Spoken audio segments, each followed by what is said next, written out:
until they're here. The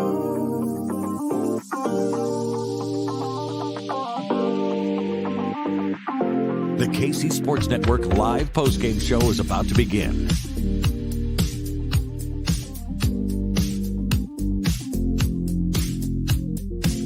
KC Sports Network is the fastest growing sports media network in Kansas City. Millions of views, millions of podcast downloads, and the highest ranked Chiefs podcast network of 2022. KCSN is where you want to be for news, commentary, and analysis, with a collective perspective on the Kansas City Chiefs that can't be found anywhere else. With more than 15 hosts, analysts, and former players you've watched play, putting out nearly 20 shows per week, KCSN is a network for today's fan. Now, it's time for the KCSN live postgame show. Here's BJ Kissel.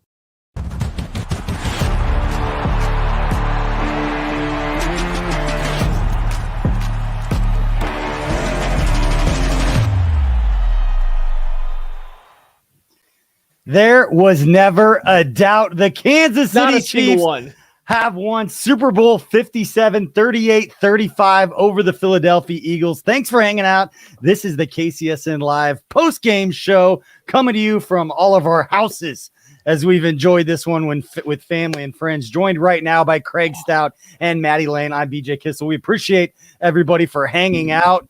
Boys, they got it done in historic fashion. There is so much to break down in this game, from Patrick Mahomes on the bum wheel to the field conditions to what's a catch to Patrick Mahomes to Kadarius Toney. There's so much to get into this game. I can't wait you need to to say talk about Patrick it with Mahomes you guys. again. And Patrick Mahomes doing it again. Isaiah Pacheco running so damn hard. He wasn't going to let the field affect him at all. This is going to be a scatterbrain kind of show, but man, boys, I am so happy to see your faces. But Craig, let's start with you, man. World champs. World champs.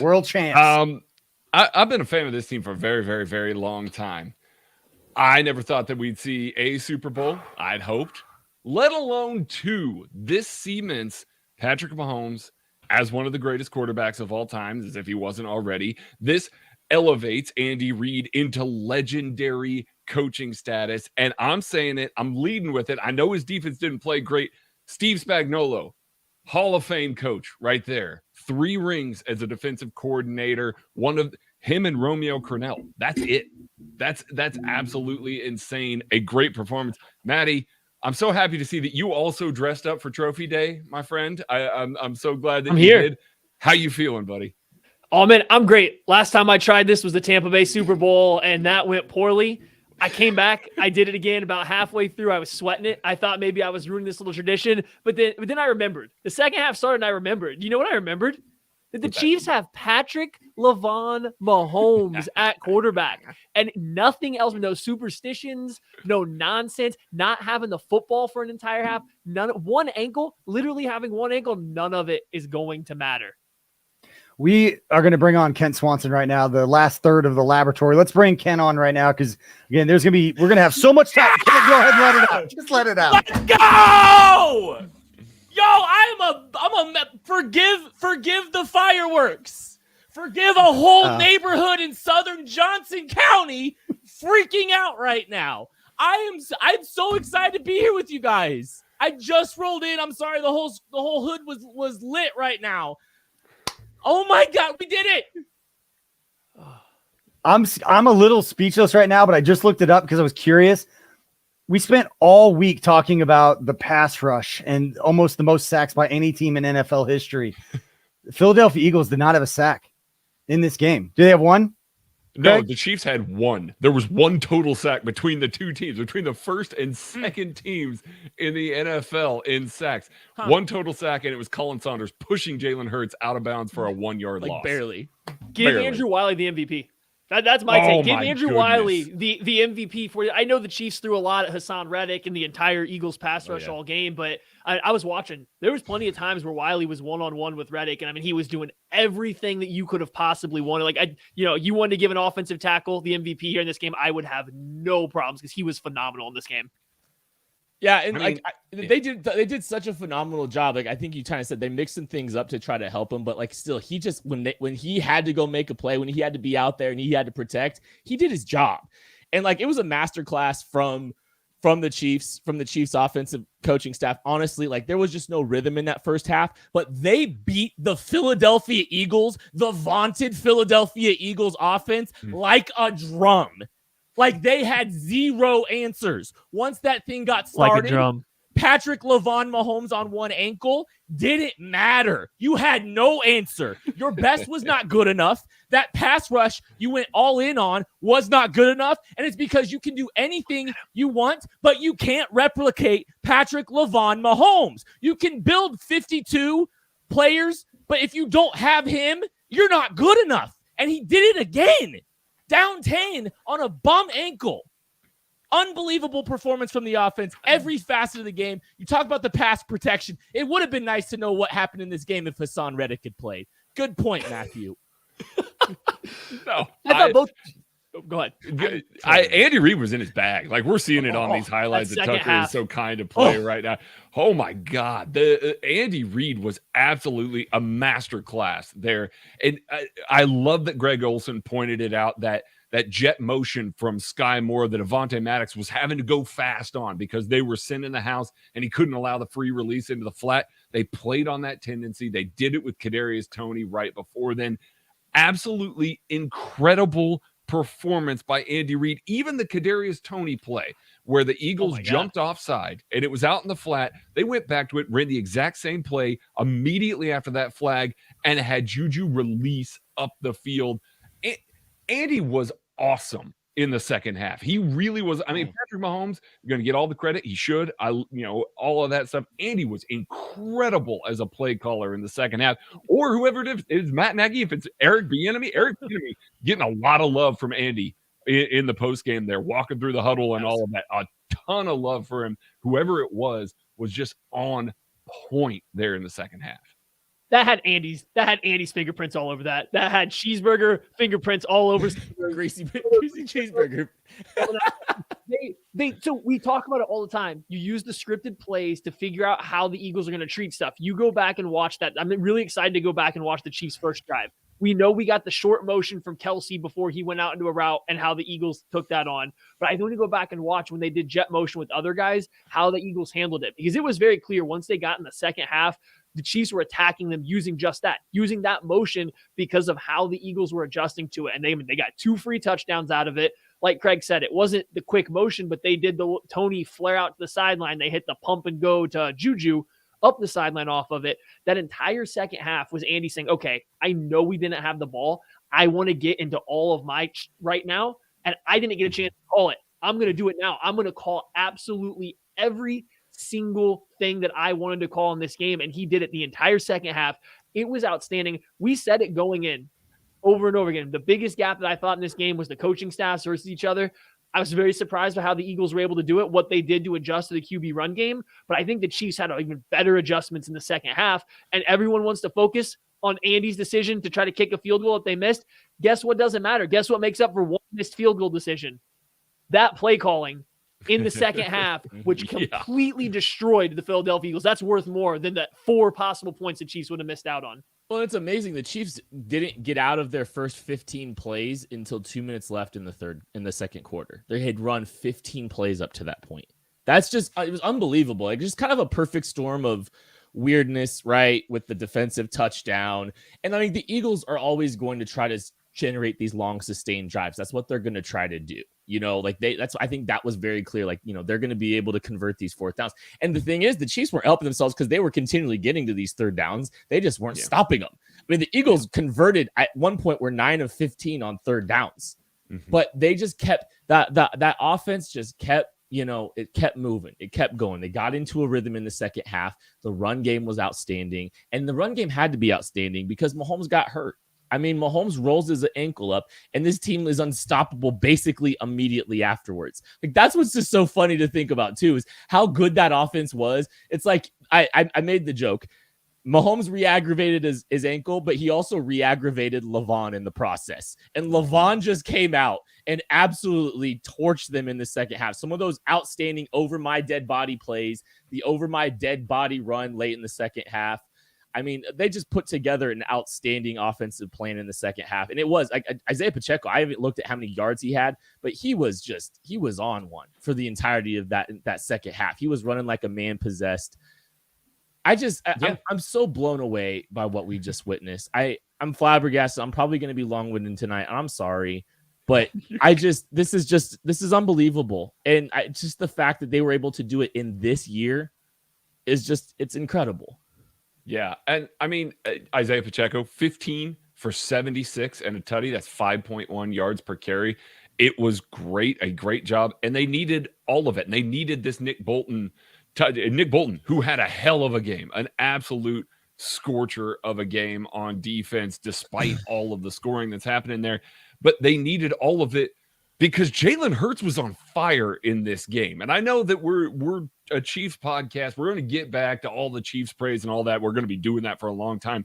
I want to shout out how well Jalen Hurts played with that bum shoulder, with everything that was going on. He was phenomenal in this game. I cannot overstate how good he was, taking Patrick Mahomes and Andy Reid on their A game to the wire like that. They needed every last point of that because of how good Jalen Hurts played, to the point where two of the biggest moments of the game were Nick Bolton coming up big on a third down run there where he forces a fumble, picks it up, runs it in for a touchdown, and then the stop right at the end of the game, forcing a punt that Kadarius Toney returns down to the 5. Those are two of the biggest tide-turning moments of the game because the Chiefs defense made a couple plays, and there weren't very many plays made on defense in the Super Bowl because these quarterbacks were just so good today. Breaking news here. Oh, you got it? Yeah, I was going to say, while you guys were talking about that, I was looking up the numbers because these are MVP type numbers, and it just so happens that it worked out perfectly. In the second half, these could be a little wrong. My math isn't great. In the second half, Patrick Mahomes had 2 scrambles for 40 yards, went 13 of 14 for 93 yards and 2 touchdowns. Absolutely on fuego when he absolutely needed to be, along with that 26-yard scramble that set up everything that we just talked about, but was just named the Super Bowl MVP, which makes him, I believe, the first player to get Super Bowl MVP, regular MVP, and win the Super Bowl. Good. And he's 27 years old. Kent Swanson, most impressive thing you saw from Patrick Mahomes tonight?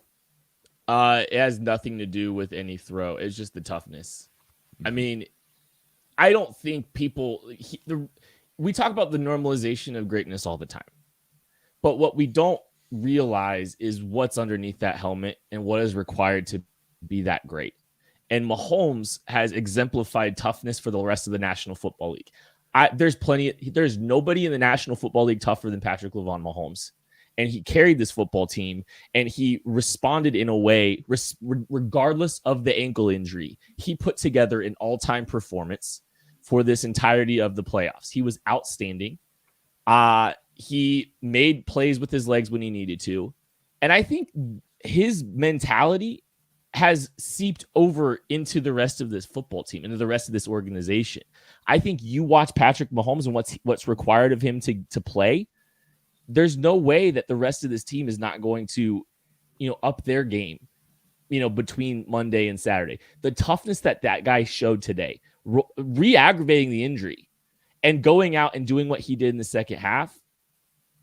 The toughness is what makes him special and what's going to make him the best player in the history of the National Football League when it's all said and done. I'm blown away. And I hope people understand how hard what he just did is, because he made it look so easy so many times. And I just, that cannot be, it cannot be understated how impressive that toughnness is. And I'm just so impressed. I'm just flabbergasted right now. I'm going to filibuster all night. Yeah, I mean, for me, I think the toughness is certainly part of it, but I think it's just the execution. We talked about it. It's been a big storyline the past couple years going into the offseason, was how This is a vertical passing attack. Mahomes is late getting the ball out to the flats. He's not taking what's being given to him, but he's always hunting for big plays. And that was probably true early in his career. Just like it didn't matter, right? They won a Super Bowl doing that. They lit the league on fire doing that. Like you're picking holes in a player's game that doesn't really need it to be done, but people still were. Well, he's kind of taken all that personally. And now he's come out. He might be the best quarterback in the NFL when he's getting the ball out in 2.5 seconds or less. He might just simply be the best at it. You pissed him off enough by saying he wasn't good at it that now he's just better than anybody else at it. So it doesn't matter if he goes the entire first half out of sync, out of rhythm. The offense can't even get the ball to get anything going. They come out into the second half, and guess what? You stood no damn chance to stop him. And this was the guy that has 1 foot, 1 ankle. I mean, we saw him on the run. He was moving just fine, but that was all grit. He was just grimacing his ass off the entire way down the field. He could not keep a straight face. He pulled that off. He's throwing everything on time. He's making all the right reads. He's doing nothing wrong. He is playing exceptionally, not even mistake-free football, but perfect football. It just didn't lead to gaudy stats. And I think people are going to try to use that against him as, the offseason goes on. Just go back and watch this game. He was executing at a masterclass level. Yep. He was already kind of anointed with the performance against the Eagles and the Jaguars, playing on a bum leg, playing essentially one-legged there. The fact that he re-aggravated it again just before the half, came out and led scoring drive, scoring drive, scoring drive, scoring drive. I mean, just absolutely insane performance. Throw the stats out. Just throw them out. An absolutely incredible performance. Well-deserved MVP for Patrick Mahomes. All right, boys, we have got a special group that we are going to bring on the show right now. We are going to go to Big Charlie's, the legendary Chiefs bar in South Philly. We got Chiefs Kingdom celebrating in enemy territory right now. What's going on in Philly? I stepped outside the bar real quick just so, we can get on the same page and I can hear you guys. So here we go. The bar is quote-unquote closed, but I'm going to bring you guys in the back door where we are celebrating heavily. Don't worry about. Listen, I don't know if you guys can hear. Listen, if you guys just listen real close, you could hear all Eagles fans' tears. I don't know. Look, see these cars, see all this water. This is all Eagles fans' tears right now, which I'm here for. Well, listen, I'm gonna bring. Look, here you go. See them? See them? Look. But here's what we're gonna do. We're going to the bar. There's music loud, right? Here we go. There's Boozy, my man. Woo! Let's go. Right? Here we go. This is the back of the bar. Let's go. Look at that place. Now we're going up front. See this right here? This is the man. This is Paul. This is his bar. Paul. Hey! Paul.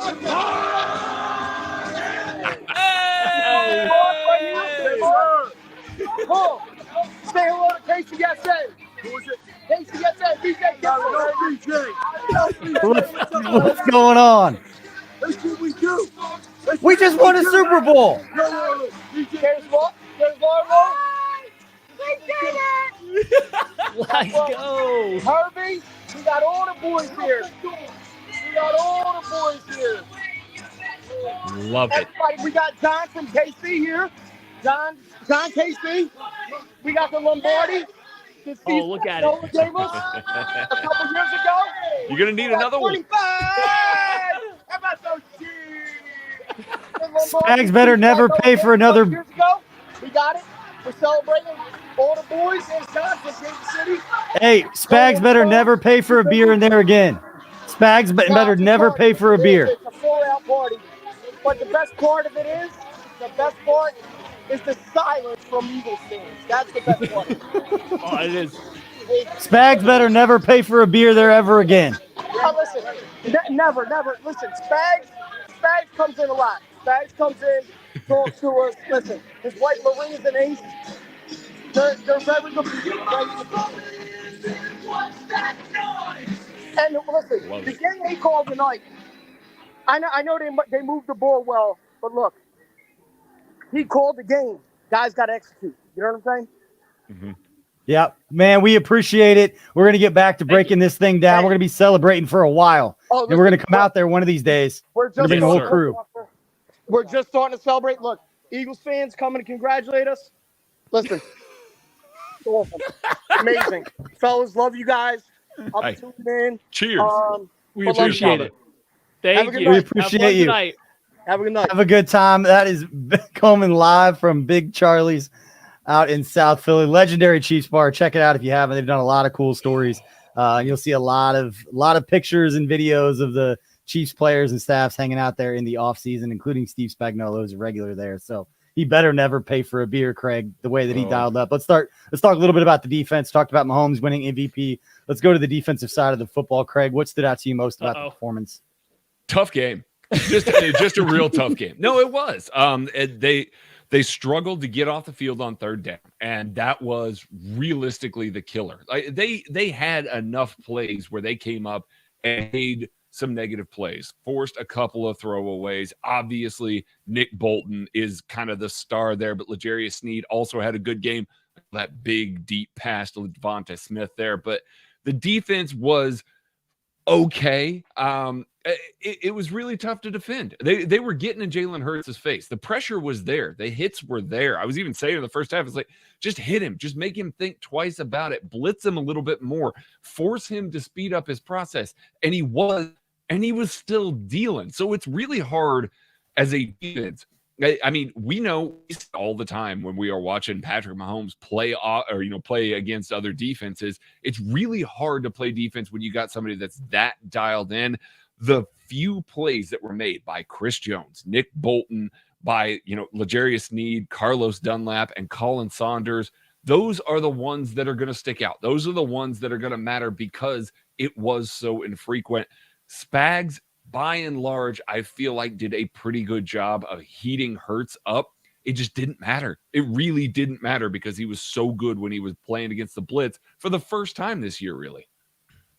Yeah, the defensive. So I thought in the first half, I thought the defensive play calling was good, fine to good. It was somewhere in the middle of that. Like we're talking like a 6.5, 7-ish. They had guys constantly in position to make plays, but they weren't. And some of that was guys, maybe losing their footing a little bit, taking a bad angle while chasing Jalen Hurts in the pocket. But the issue was Jalen Hurts was just playing like in the first half, he was playing like the best player in the world. He was playing on a Patrick Mahomes, if not better level in the first half compared to what we were seeing from Mahomes. And I think Craig nailed it earlier by saying he wants to give credit to Jalen Hurts. He was playing phenomenal football throughout this game. And so I think the Chiefs were constantly in the right spots. They were making the right calls. He was just playing better than them. He was out executing them. And that's hard. That's hard to gauge a defensive coordinator when he gets the pressure, when he calls the right coverage to have somebody tight there against the receiver, but the ball's delivered perfectly. The quarterback makes somebody miss in the open field. Like, what can you do against it? You can't do anything for them. So I thought he called a pretty good game. I thought the blitz was a little lacking, actually. I think they should have brought more pressure. It didn't look exotic enough to me up front. It looked relatively simple. They really saved the blitzes for third down, third and long, and to which I think was a good plan. But even then, even in third and long passing situations, Jalen Hurts was delivering some fantastic passes. Just, I thought they would get a little bit crazier. I thought they would do a little bit more there. And I guess we have to give a little bit of a head nod. Maybe the lack of blitzing led to the Chiefs stopping the run game. The non-Jalen Hurts rush game for the Eagles was non-existent. It wasn't good.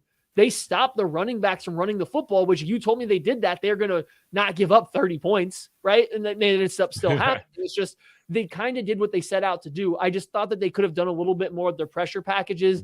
At the end of the day, it worked. The Chiefs got big stops and they needed it. And I think he constantly put guys in position to make plays. They just didn't always do it.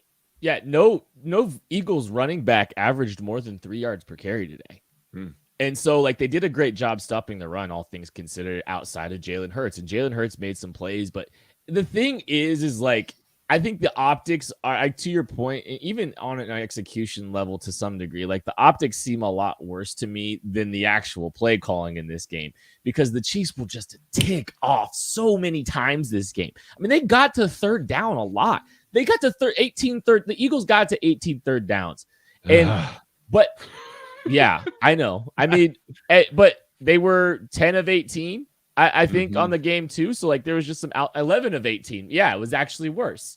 But like they were just a tick off. Trent McDuffie struggled to locate the football. AJ Brown struggles to locate the football. So like even the plays that maybe Jalen Hurts wasn't at his best, other guys were stepping up and making phenomenal plays too. So like it was an outstanding effort from the Philadelphia Eagles. It just wasn't good enough. So that sucks to suck, but that's okay. Enjoy the offseason. I want to just bring up while we're talking about the offense. 4 guys scored touchdowns tonight. 2 of them were rookies. The other one was Kadarius Toney and Travis Kelce. Can we talk about Kadarius Toney for a minute and the fact that there were people that didn't think this was going to be a great move? That gave up a comp 3rd round pick, basically a 4th rounder and a 6th. And the guy has the longest punt return in Super Bowl history. It already is worth it. Like, that's the funny thing. And he was hurt, but he was healthy enough to make enough plays. He's like, you know what? That's worth a 3rd round comp pick. It was worth it before the playoffs. He had shown enough before the playoffs. even if he's a guy that doesn't play, 17 games during the regular season, like, this was a great move. But the thing that keeps killing me is, like, Kadarius Toney played 1 snap in the first half. Like, I don't know what the situation was with his health. We're going to probably find out a lot more about that later. But I just love the fact that Sky Moore and Kadarius Toney each had 1 catch today. Both of them were wide open touchdowns in the red zone. Where I don't know how complicated the Kadarius Toney play was a great Andy play. Deep in his Santa sack right there. And Kadarius was great. I'm just BJ just put on his ring for those audio listeners right now. You should put flex a little bit. There's gonna be a couple of those in Kansas City now. Hey, it's great. Sky Moore's very first TD of his career comes at the very biggest moment of the game. I mean, just an absolute. I mean, he was clutch. He was clutch in the playoffs. A crazy great punt return, a good touchdown, a great basically pivot stopper back out there in the flat. It was great. But Aaron Sanders right here. Isaiah Pacheco. How about Isaiah Pacheco? That's a 7th round rookie. And when we were in Vegas last year and we talked to him at the Shrine, I know a lot of you that listen to us regularly hear this a lot. The passion for football, I knew that it wasn't going to be too big for him. Like it never was. Everything came to him in a way that he exudes confidence, calm, patience, just doing your job and doing it to the best of your ability. I love that he came out there, got the wind knocked out of him from a big hit from CJ Gardner-Johnson. 2 plays later, he's out there converting a massive 3rd down, running through folks to gain extra yards. He was huge.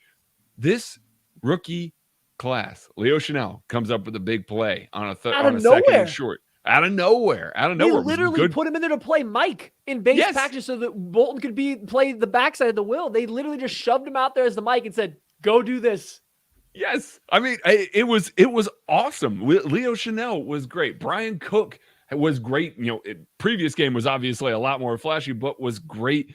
George Karlaftis was pretty good today as well, but been great all season long. This was a top-notch draft class in a rebuilding year. This was a soft rebuild, and the Chiefs have another ring. What if this is still the rebuild? They're just not quite where they're going to be. Listen, we're going to get there. That's a future combo. Can I jump in? Can I jump in really quick because this ties perfectly? Patrick Mahomes, on the podium. I'm not going to say dynasty yet, but we're not done. I just they're not afraid. They're not afraid of the conversation. Let's just do a quick rundown just for context purposes here. 27 years old, 2-time Super Bowl champion, 2-time Super Bowl MVP, 2-time NFL most valuable player, NFL offensive player of the year, 2-time first team All-Pro, and a second team All-Pro, 5-time Pro Bowler, 2-time NFL passing touchdowns leader, NFL passing yards leader, and all yardage for a quarterback, most in NFL history, in a year that was supposed to be a down year. And then he got doubted by everyone. I'm just getting warmed up, guys. In about 15 minutes, I'm going to lose it. Because the haters are so fucking mad right now. They traded away the best wide receiver in the NFL and then won a Super Bowl. And they traded away the best wide receiver in the NFL and won a Super Bowl. And they're second leading wide receiver had 2 catches for 18 yards and was kicked out of Tampa Bay because Tom Brady didn't like him. I don't want to make this about him. I don't want to make this about the player you're talking about, but did you know what Andy Reid talked about him this week? He's like, yeah, I love Tyreek. I said, yeah, I love Tyreek. He got a lot of money and a lot of yards. He's really happy. It's like, oh, to Tyreek's credit, like he was very positive about the Chiefs all week on social media during the game. Yeah. Like it seems like that everybody's kind of, fine with the way things went down, but yeah, it's insane. We did the whole Mahomes thing, and we're gonna do the lab with Kent tomorrow. So there'll be more Mahomes talk there. Let's talk some other guys. I really want to go back to Isaiah Pacheco. If you go and listen to our interview with him from last year when we were down at the Shrine Bowl in Las Vegas, we got to sit down and talk to him, and there's this intensity, even when he's talking, even as a guy that has like no media training, is coming out of Rutgers, he's at the Shrine Bowl, like he's just getting his feet started in this. There's an intensity to everything he says. Take that. If you listen to that, you can feel it. Turn that dial up to like a 99, and that's how he runs the football. And that might be simply the most dangerous thing the Chiefs have. I said it 2 years ago. If you gave the Chiefs 2 running backs like the Packers had at that time, and Aaron Jones and Jamal Williams, guys that literally just run downhill with reckless abandon for their body, it's going to be a problem for the NFL because you're not all of a sudden going to ever force a 2nd and 10. It's always going to be 2nd and 7. You're not going to get a 1-yard gain. It's always going to be 3-4 yards until they bust one. That's what you got every single game here in the playoffs with Pacheco. He said he was coming to take a grown man's job. He took multiple. And like, there's been a switch that has clicked in his mind. He told us he loved to sit there in pass protection, but there's been a switch. He's so active back there. No, he's not Jerick McKinnon good, but he is looking constantly to hit guys. I just know that they put those clips of Jerick McKinnon laying guys out on the TV screen there in the film room because McKinnon is looking for those. He is hunting guys down to put them in the dirt. So just absolutely positively, I can't say enough about Isaiah Pacheco. Without him in this game, even if you could get similar production from a player that doesn't do it how he did it with that aggressive downhill running style, I don't think this game goes the same. The level, the type of runner he is perfect for this team because he can have 6 carries or he can have 16, but you're going to feel every single one of them every single game. I mean, it is insane. I can't believe that we're coming off of this. Patrick Mahomes is the MVP. Once again, you've got a good running back performance. Like I've got Damian Williams over my left shoulder up here. I'm going to need an Isaiah Pacheco one over my right shoulder here by the time we're done. Jet McKinnon was really good today too. It was good to see all of that because they needed it. Patrick Mahomes being gimpy, leaning on the run game a little bit there in the second half was absolutely necessary. And when they came out of the half and they were able to have Mahomes kind of ease into the game a little bit, you could tell he's still so tender on that ankle in the second half, and he's gritting through it. But it takes a little bit. It takes a little bit to get that mobility back, to start feeling relaxed again and be able to kind of dial things back in. Being able to just turn to your offense and say, you know what, Isaiah, I know you're a 7th round rookie, but we're going to give you the rock over and over again, and we're going to eat up chunk plays, and we're going to lean on the run game a little bit. Guess what?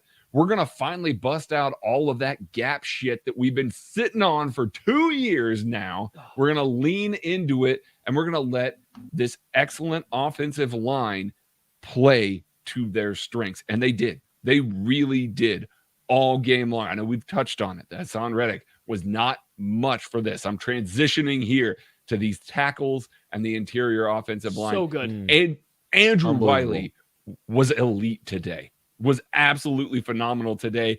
And the guy opposite him, Orlando Brown Jr., was phenomenal as well. They needed to be. Both of those guys were exceptional, and we expect the best out of this interior offensive line. They definitely provided it, but the question marks were at offensive tackle. And time again, you witness Patrick Mahomes. Yes, he did have to scramble out of the pocket a little bit. He did face a little bit of pressure, but he didn't face as much pressure as Jalen Hurts did against those quote-unquote better offensive tackles. These two guys, if you would have told me that the better 2 offensive tackles were the Chiefs, I would have said that they would have won in a runaway because it meant that pass rush with the Eagles lean on so much was going to be non-existent, and it was just a phenomenal performance by the offensive line. Yeah, I blown away. I mean, like I think on rewatch, like it's really hard to put the analyst hat on during that game. And I hope that I'm really glad you guys are profiling that offensive line because they had their best game of the season. And I think they knew that they had to have their best game of the season. And I think that they wanted to, show. They wanted to show everybody what they were about. And I mean, Orlando Brown, I think, really helped himself largely today. Andrew Wiley, probably going to help himself in the offseason, I would imagine, somewhere. Oh, my goodness. Yes. I think he's going to get paid now. Good for him. Go off, King. And then you saw what they did in the run game. It was a master. It really was it was a master class offensively.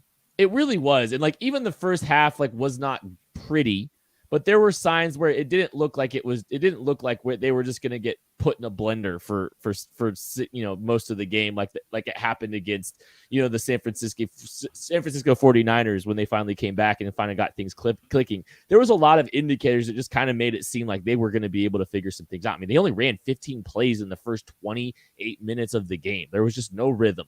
But here's the funny thing. We think the Eagles had just this incredible performance, and they absolutely did. Don't get me wrong. Chiefs averaged 6.4 yards per play. The Eagles averaged 5.8. The Chiefs were just better.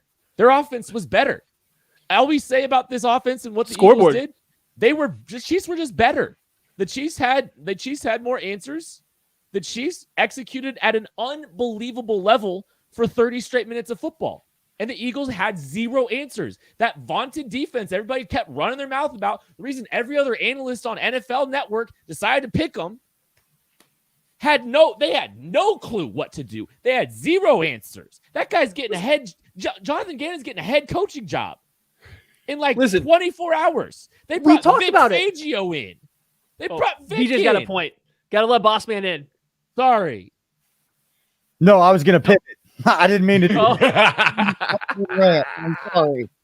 There's a lot of Eric Bieniemy should be a head coach. We talked about this phones a lot, though. and messages or anything like mine. Everybody's celebrating everywhere, so it's a beautiful thing. Sorry, Maddie, go ahead. No, I said we talked about it all week though. Like the Eagles defense is all about the players that they have and those guys playing great. And there were stretches where they did do just that. There were stretches where their good players were making plays, but at the end of the day, they could not adjust to stop the Kansas City Chiefs.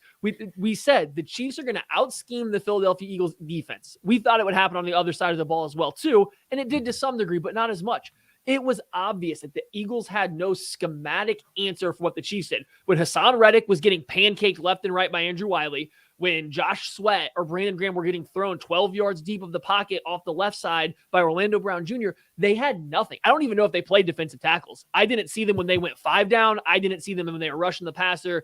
They did nothing from that defensive line all game long. And all of a sudden, this defense that dominated all years, the best defense in the league, looked bad. They just simply looked bad. They left guys wide open for multiple different touchdowns. They couldn't cover Travis Kelce to start. When they all of a sudden figured out how to cover him, guess what? Everybody else is now open, or they can't stop. You signed the Ndamukong Suh and Linval Joseph in the same week, and you still can't stop the run from the Kansas City Chiefs, who rarely run the football. Like, this defensive scheme wasn't working at all whatsoever, and it was obvious. I think it was pretty clear that was going to be the case, just nobody wanted to look into it as the year went on. It's like, I have no animosity towards the Eagles.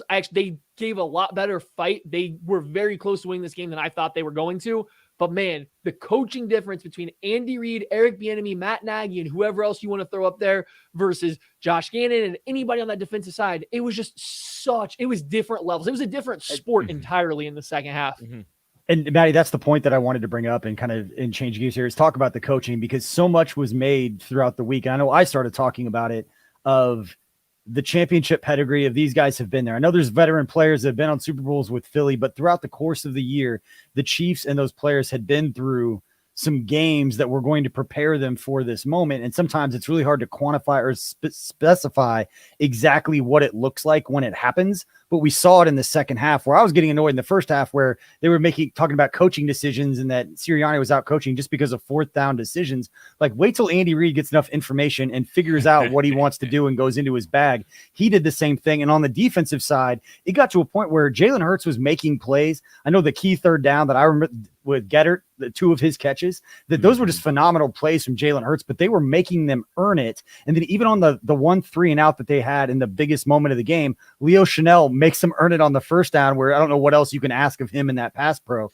But on both sides of the ball and the players, you had situations where they needed to overcome momentum, whatever we were all feeling as fans. You saw the championship pedigree like play itself out in the second half in crunch time. And you talk so much about Sirianni and the 4th down decisions, and nothing against him, but it's like, put a little bit more respect on Andy Reid's name if you're going to talk about he's out coaching him because of some 4th down decisions when your team is obviously set up to be very successful in those situations. I hate that narrative, and I hate that people are going to be talking about, oh, Andy doesn't go for 4th downs, Andy doesn't do this, Sirianni's a better in-game coach. We heard that all week. Ridiculous. Long. Just go watch the second half. Just go watch the second half there, because like BJ's alluding to, it was tough sledding for the Eagles. They made it work because their Jimmies and Joes were just a little bit better. They really were, and they were on the day. That's fine. That happens. It does. On the offensive side of the ball for the Chiefs against the Eagles defense, their Jimmies and Joes were in no man's land. Their heads were spinning. They had no idea what was happening. They couldn't stop the run. Isaiah Pacheco's running through dudes. He's not making guys miss in the backfield. He's getting free runs for 3 yards and then running through 2 more dudes for another 4. They've got guys like Juju Smith-Schuster on that pump and go that are wide open. Travis Kelce still wide open. Sky Moore and Kadarius Toney in the red zone. You just lose track of 2 of the guys that we've been talking about for the better part of a year about how they need horizontal stretch and guys that can get to the pylon. Those are the guys you don't lose track of in an Andy Reid offense, and Andy found a way to make them lose track of them.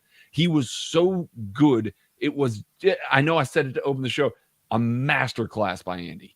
The good news about Andy Reid is that was not the last game that you've seen him coach as a Kansas City Chief. He just said, I think I'm going to hang around, per Andy Siciliano. I'm shocked. So surprised. That Andy Reid going to come for Bill Belichick's ring count now. This is just the beginning, man. Like, this is the rebuilding year. This is the reset year. This is the year that, you're supposed to, you better do it now. You better do it now. This rookie class just played. You got, how many rookies played today? How many rookies made big plays today? The whole rookie class just came in. All of them. And just played at an exceptional level. Jalen Watson, Leo Chanel had a great game.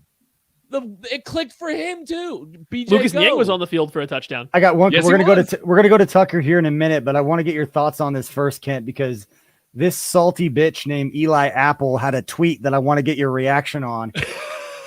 Said refs win the bowl again. He came out of social media hibernation. Let me get tweet that out. He found Wi-Fi in Cancun. Let me get a screenshot of Nick Sirianni during the national anthem to send to him. That's all I gotta say. Cope, like the rest of the Bengals fans. Cope. That bum. I can't believe he did that. James Bradbury. We'll get to we're gonna bring Tucker in a second. James Bradbury admitted that it was holding. So when Philly Eagles fans get upset, he said, "Yeah, I tugged on him. I was hoping they wouldn't see it." Yeah, it was a tough situation. This is what every fan base is going to say that's absolutely holding if it's on you, and they're going to say the reverse if they're not. It is by definition that was holding. Just a really tough moment to call that. We're gonna talk about the refs in general after this quick word from Tucker. Hey guys, what's going on? Oh, hi Tuck. Hey Tuck. Hey, the Chiefs won a Super Bowl, but I know the Chiefs had a great day on the field. And I had a great day off the field as well, thanks to my friends at DraftKings Sportsbook, an official sports betting partner of Super Bowl 57. Our friends at DraftKings had all the great Super Bowl action that I needed between props and game lines. Look, we're staring at at almost a triple-digit unit up day. We're eyeing it down right now. They had some great plays. My octopus bet, huge get for me on that one. You guys all laughed at me when I was talking about the octopus, but it came through. Good win for the hometown team. The octopus is a good one. And if you want these wins, just like I'm getting, you need to download the DraftKings Sportsbook app now and use code KCSN. You get the best odds on the best app using code KCSN by signing up on the DraftKings Sportsbook app. Minimum age and eligibility restrictions apply. See the show notes for details. It's a good day, fellas. It's a good day. Gotta collect that octopus. Oh, hey, guys. That is a stiff pour of 5 farms, BJ. Hey, can I Listen.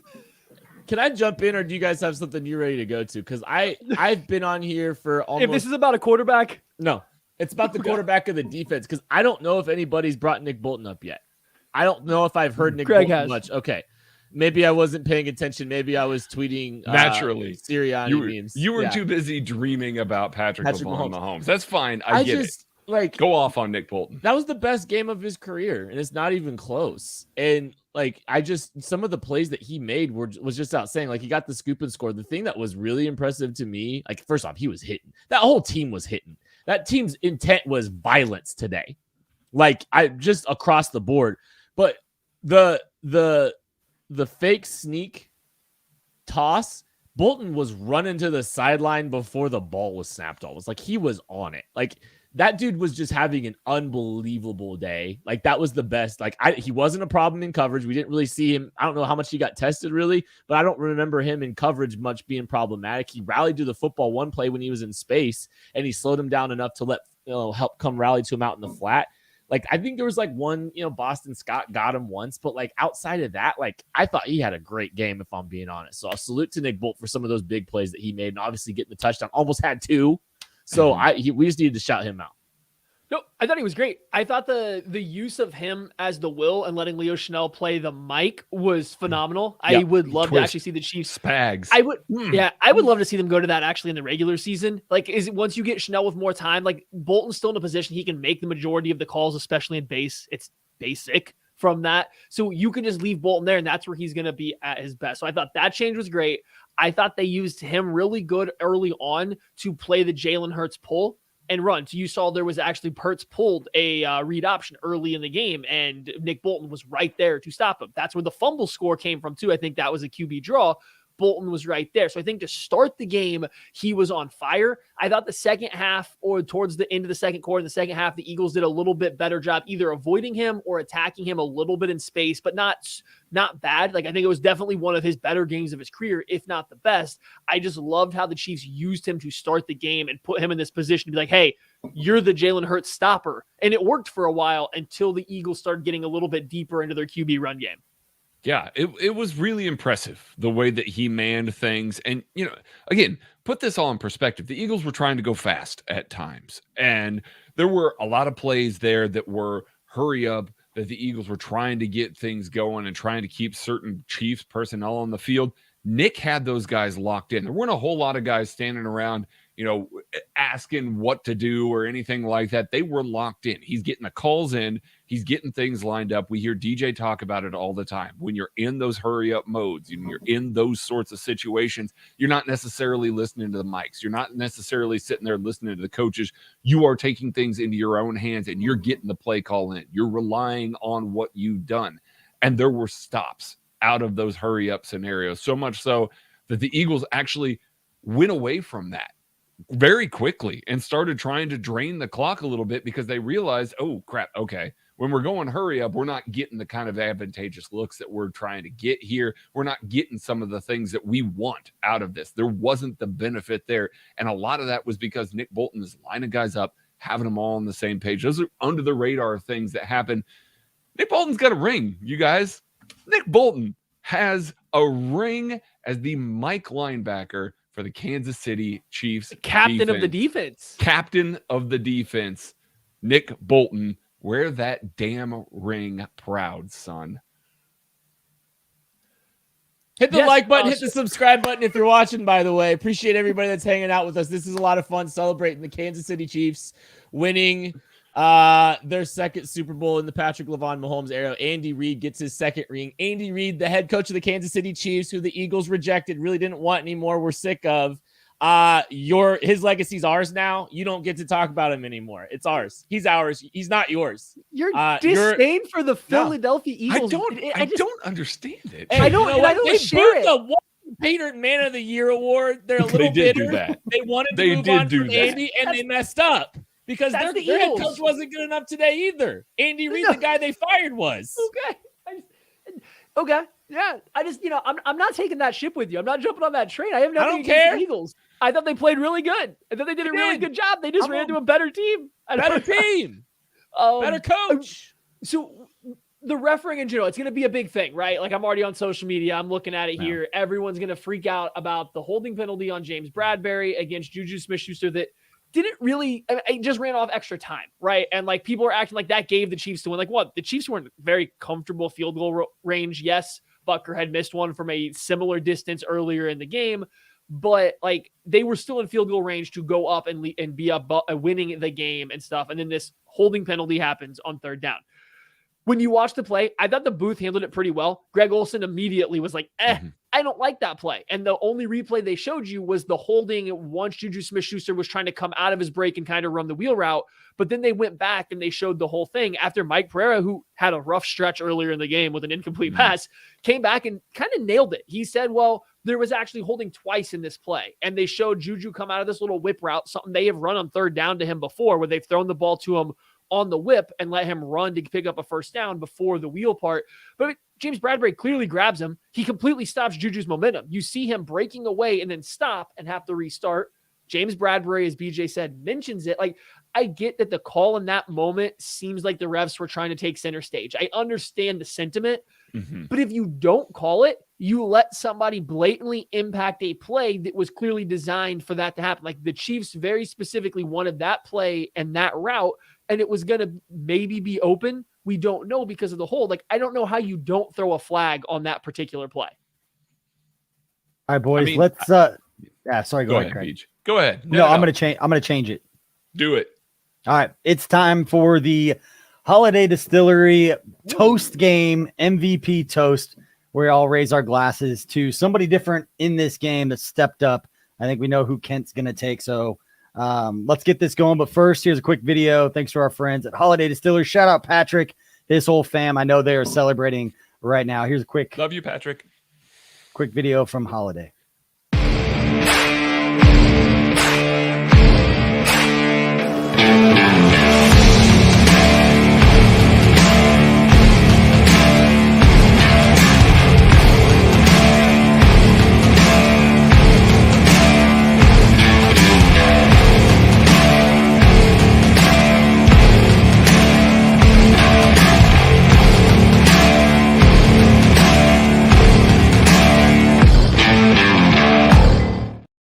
All right, wherever you are watching this at, and based on the comments we got earlier, we know you are all over, not just the United States, but all over the country and all over the world watching this post game. So we appreciate everybody. Make sure you hit that like and subscribe. But wherever you're at, raise your glass.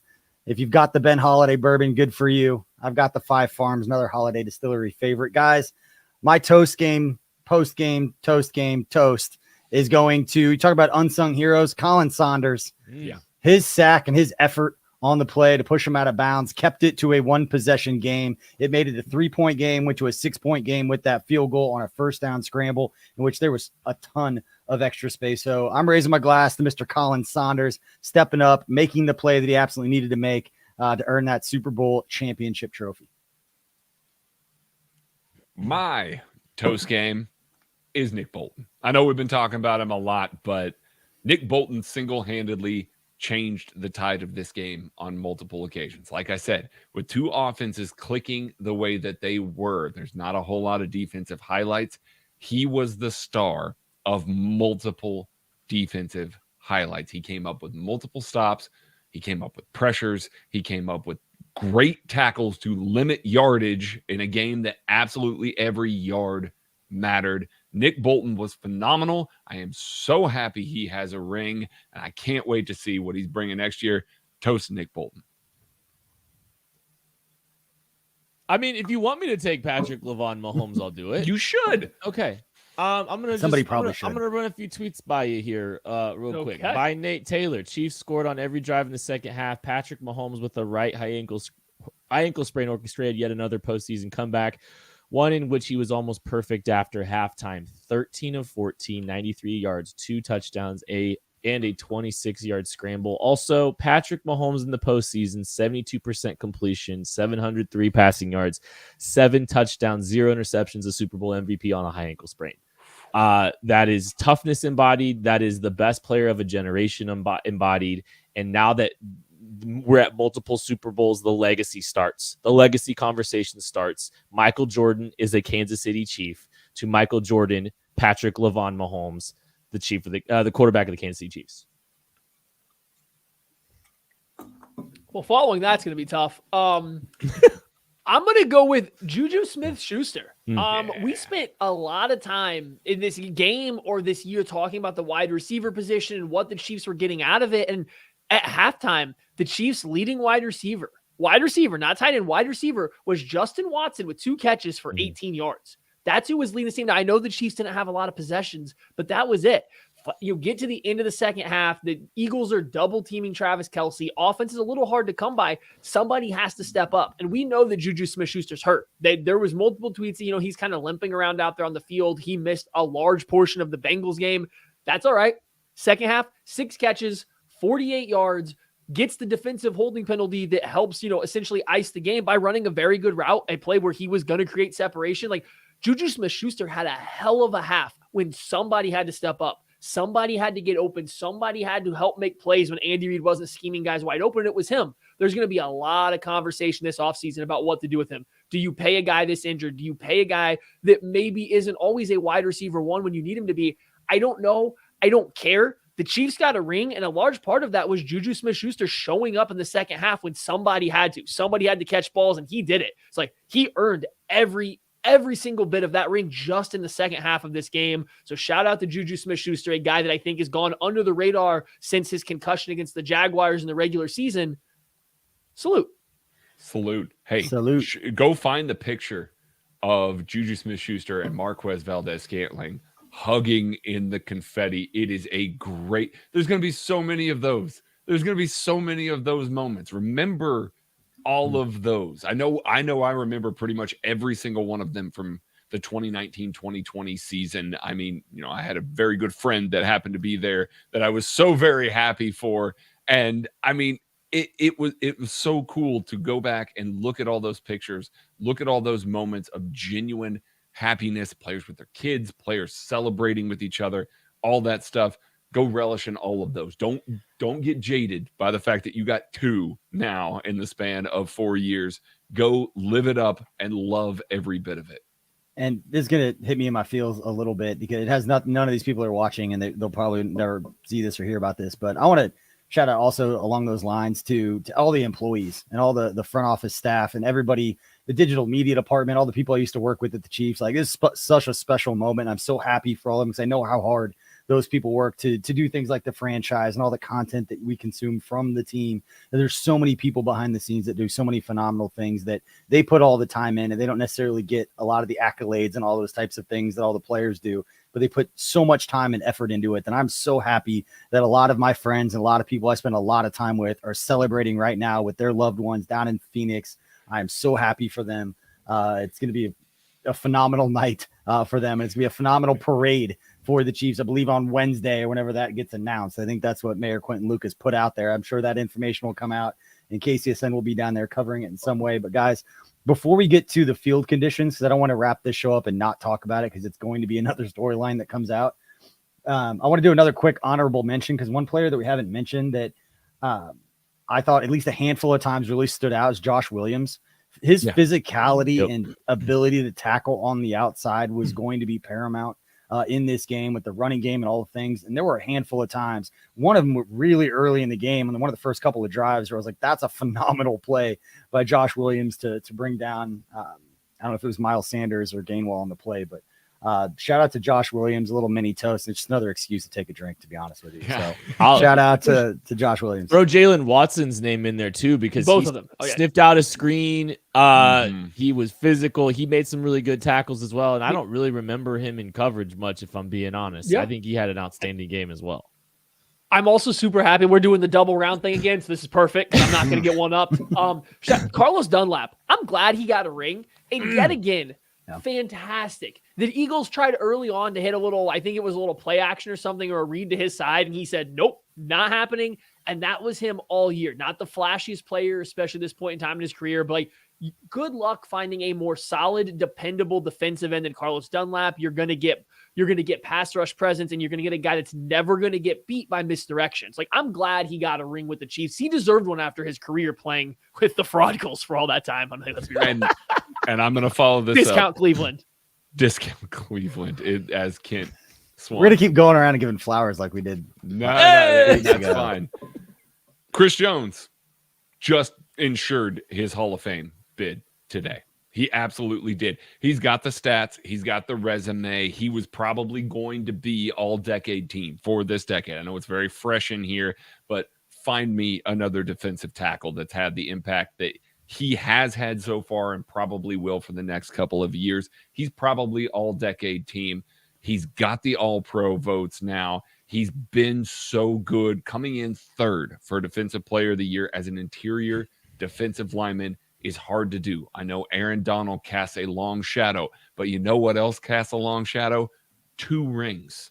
He was good today. There was such a focus by the Eagles to take him away, and he still had an impact on the game. So I'm so happy for Chris Jones. I really do truly believe that this performance and this postseason has cemented his legacy as a Hall of Fame player. So toast to him.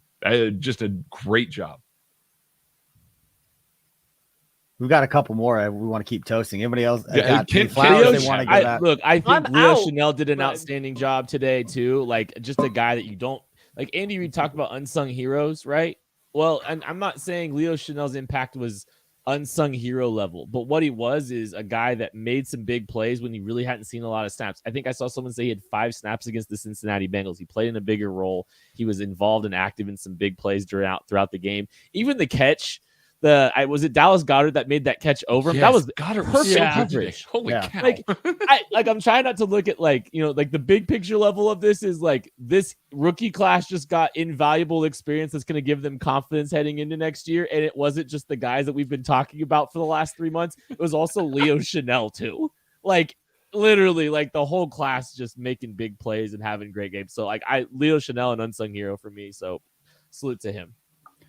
We haven't on this segment, cheers, Kadarius Toney either. Best trade of the year. Longest trade of the year. I have another one. Easily. How We much all have have we one. talked about Travis Kelce? Hey, Yeah, go I mean, Kelsey. this year? Great first mean, drive, and they tried to take him away. The over-the-shoulder catch to start the game, like Holy he was cow, on a heater, man. and like they slowed him down a little bit in the second half, but not, like they slowed him down a little bit, and other guys stepped up. Juju stepped up, the running game stepped up, but like Travis Kelce kept him in it. And now he's got bragging rights over his brother. 2 rings. Oh, forever. I just feel so bad good. for I Jason. can't wait for that podcast.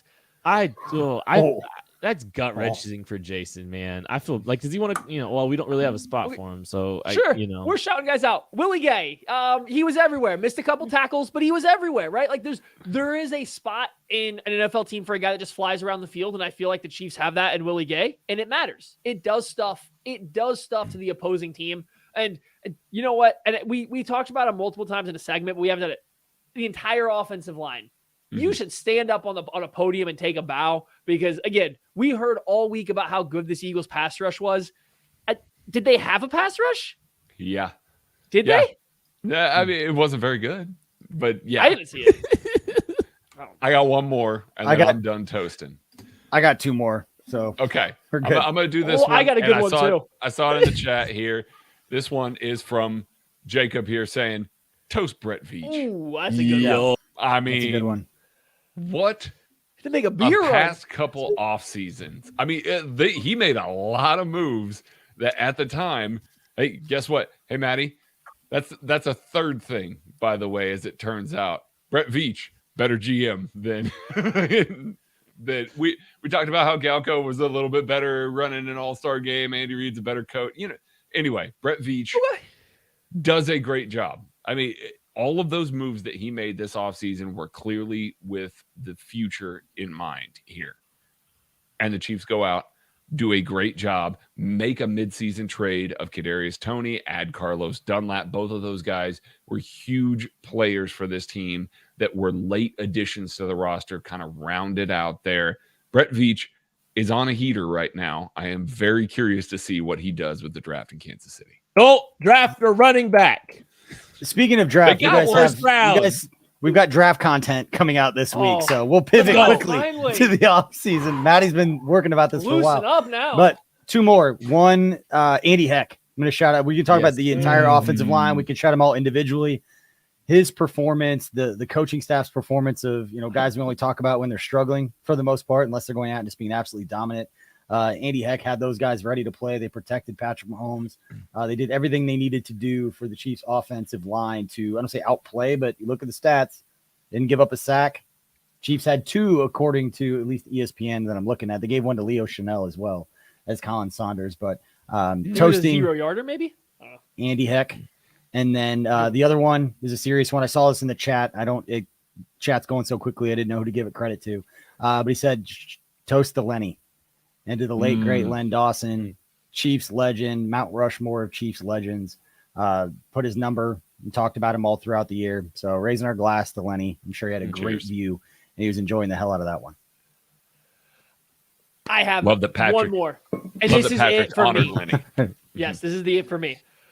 Harrison Butker and Tommy Townsend, back-to-back games, beating the fraud goals, winning the Super Bowl with the game-winning kick. I feel like this is a little bit of low-hanging fruit. We didn't get here, but like that kick, both those kicks take some stones.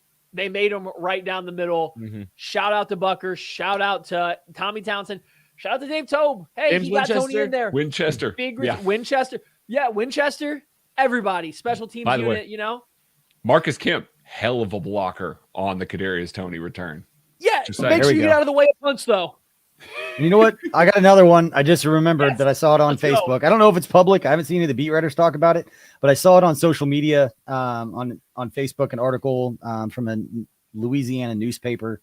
But Barry Rubin, the longtime strength and conditioning coach for the Chiefs, is retiring, and this was his last game. He was basically being given his flowers on Facebook, talking about it on his personal account. His wife was talking about it. Again, haven't seen it, but Barry Rubin, absolute legend, guy who played college football at Northwestern State with Joe Delaney. I've talked with Barry about that. He's one of the best people that you will ever meet. He's been one of those guys behind the scenes, getting the guys all the strength training, all the conditioning, setting all the programs up for the guys. One of those behind the scenes guys that's paramount to the success that the team has had, and just a phenomenal human being going out as a champion. So I'm raising my glass to Mr. Barry Rubin. You know what's going to be fun, boys?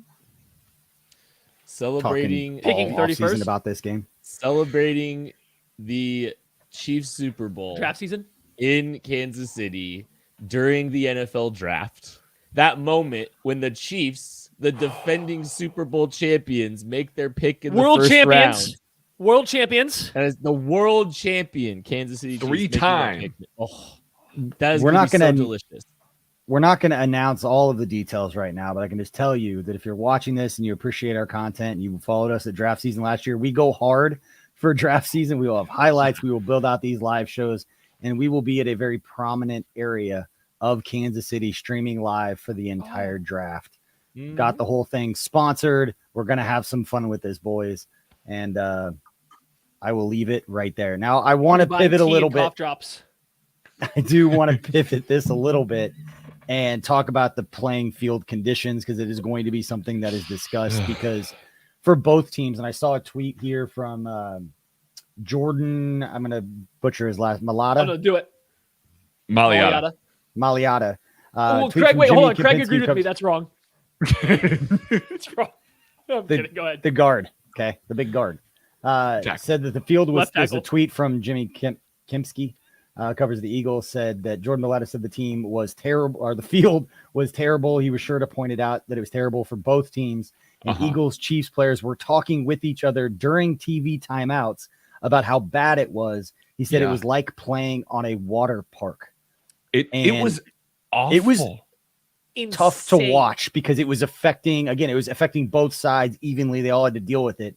but everybody's falling, and you can blatantly see it's right over the logos that stretched everywhere. That's a giant freaking shield that the NFL's probably like, you know what? More people are talking about it and showing it.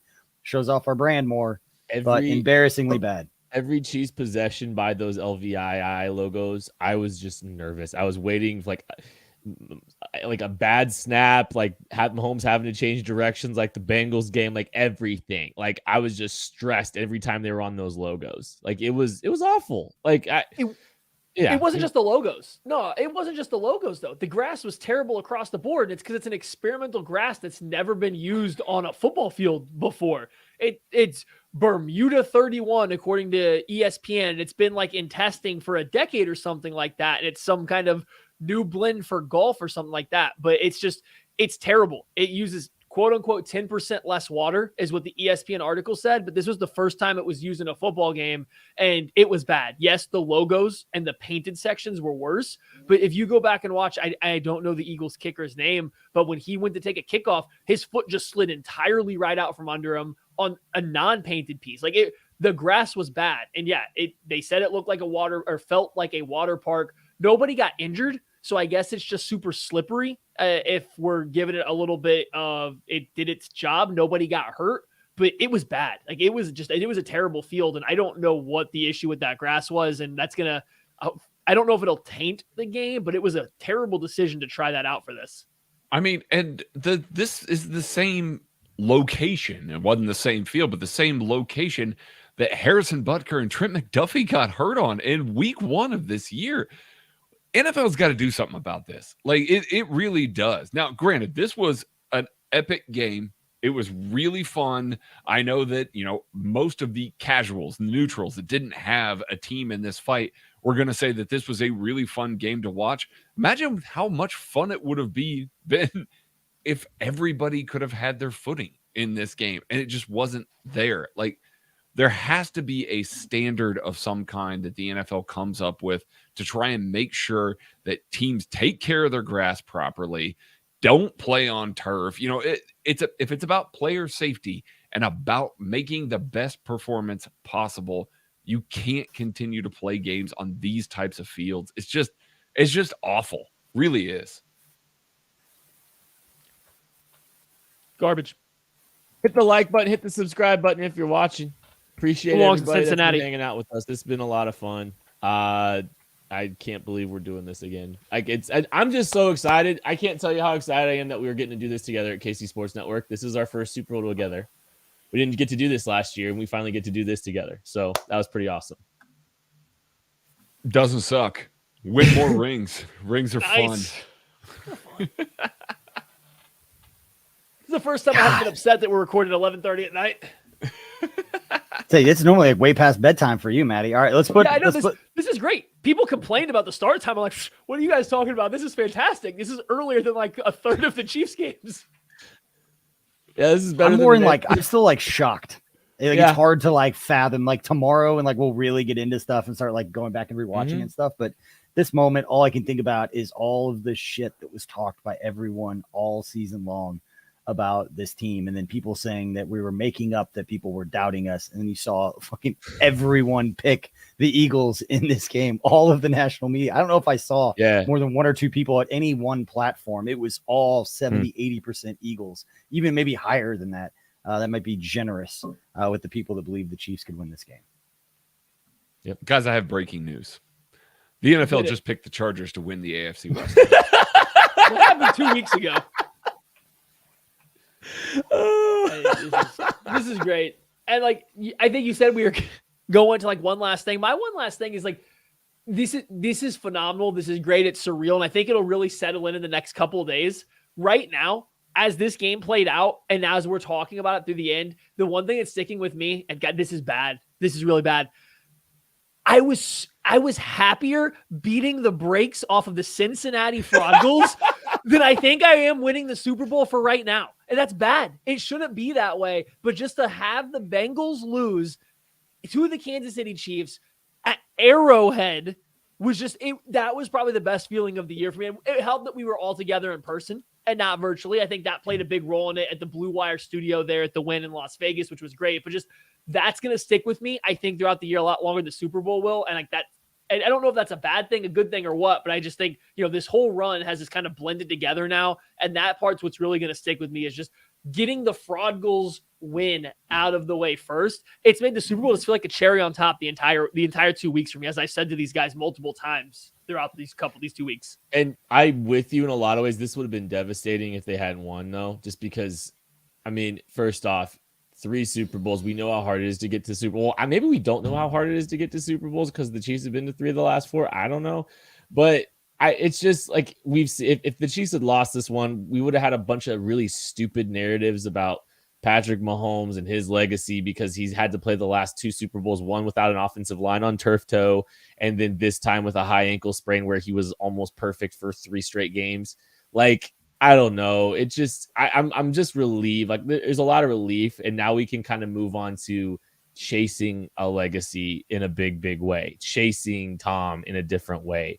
I think this cements his opportunity to do that because he's done more. He's done as much as he's packed a Peyton Manning career in 5 years. And so, all right, let's see what happens now. You're not wrong. No, I know I'm not wrong. I know I'm not wrong. I know I'm not wrong. He's better than Troy Aikman. He's better than John Elway. He's better than Aaron Rodgers. Aaron Rodgers, I don't know. Aaron Rodgers won a lot of his Super Bowls are handed out the night before the Super Bowl. So, he's climbing. He's climbing high now. And now you think we were insufferable back then. We got multiple rings now here in Kansas City to talk about. So watch us now. He's Michael Jordan. Michael Jordan's a Kansas City Chief. And you all are going to have to deal with it for the next decade. Craig, final thoughts? My final thoughts are rings are nice. This is fun. Let's do this more. Like it is incredible to go through 2012. Let's just call it's incredible to go through 2012 and everything leading up to that moment as a Chiefs fan, and then to spin it around, get Andy Reid on this roster, then wait for a little while longer, have some success, wait for a little while longer, get Patrick Mahomes on this roster, and just basically run the NFL. And that's what the Chiefs are doing right now. Like, the worst the Chiefs had never lost anything less than the AFC Championship game in overtime. Nevertheless, you have to wait until overtime to get the best of them unless it's a Super Bowl. It is a dynasty. I know Patrick Mahomes doesn't want to call it yet, but it is one. We're living in it, and the Chiefs in a rebuilding year have a ring. Good times. And I will wrap it up because we'll have plenty more content. So make sure you hit the like and subscribe. If you're listening on the podcast, go ahead and follow us because we'll have plenty of content, getting reactions from people who are at the stadium right now. We'll have a lot of shows throughout the recapping this. And again, we will get right into draft content. Like that's starting this Let's week. go. We will pivot right into it. Yes, I've got this on my middle finger for a very good reason. But the other thing I will say is, I spent a lot of time, and I think we all kind of have it in different ways, telling fans like to enjoy this moment and embrace all of this. And, as we have all this success, don't become like Patriots fans. Don't become this just entitled, just expecting to get there and just being upset if they don't dominate every single week. You're going to have ups and downs throughout the year. There were times this year where everybody wanted everybody fired and we weren't good enough to do this. Special teams is going to hold us back, all these different things, but they have the championship pedigree. They have the best player to ever play the game. And one thing I will say, as far as people on the outside talking about the refs and just handling the Eli Apple and all this, telling Chiefs fans that lived through the longest losing, the most consecutive losses in playoff history for any team in the league, that had some brutal calls against them, you're not going to get any sympathy from us. But at this point, Chiefs fans, embrace the fact that we are now the villains, and that's how everybody's going to keep coming after us. We thought it was bad now. It's not like everybody's going to keep crowning this guy. They're going to crown the next guy. They're going to pick somebody else to win the division. Sean Payton is already talking all kinds of crap. There's going to be all kinds of different things that are going to annoy us. So before we get to that, enjoy this moment and just embrace the fact that we are the bad guys now that everybody wants to see fall, and we're the best player to ever play the game, and he's 27 years old. So enjoy that. We appreciate everybody for hanging out. Hopefully you had a memorable experience with family, friends, loved ones. Enjoy the rest of this week. If you're coming out to the parade, enjoy the hell out of that, because that's going to be a memorable experience. And as somebody that can speak a little bit to this, the parade was such a more special experience because you're doing it with everybody who'd been supporting you. You're doing it with Chiefs Kingdom. Everybody can be there at the parade. So if you can head out to that, enjoy the hell out of that. I will quit rambling. We appreciate everybody for hanging out. For Tucker Franklin producing this thing, for Craig Stout, Ken Swanson, Maddie Lane, I'm BJ Kissel. We appreciate your support. We'll have more content breaking this one down and showing love to everybody that helped get this thing done. Appreciate all of you. Have a great night.